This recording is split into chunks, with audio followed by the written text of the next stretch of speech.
દીકરાના બાપને એમ શું કે આપણો દીકરો લંગડો હતો તો એ થઈ ગયો. તઈ દીકરીને બાપે કીધું કે મુંજાવામાં એ કે મારી દીકરીને 2 ઘોડી છે. વાહ ધીરુભાઈ વાહ. 2 મોકલું છું એ કે આમથી એને તો માંડવામાં આવવું હોય ત્યાં જરૂર પડશે ને, વરાજો ત્યાં પોગશે ત્યાં અંદર મોકલાવી દે. હું હા એ વરાજો માંડવે આવ્યો કૈનાની કોળીએથી. હા એકાબીજાની કોળી એકાબીજાને ફીટ બે. હા લસડીયા ખાતો ખાતો માંડ પૂગ્યો.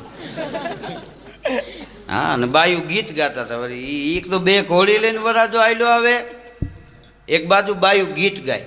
કેવા ગીત ગાય કે લટકે હાલે વીરની મોજડી, ચટકે હાલે રે વીરા કેરી જાન. આ લટકે હાલે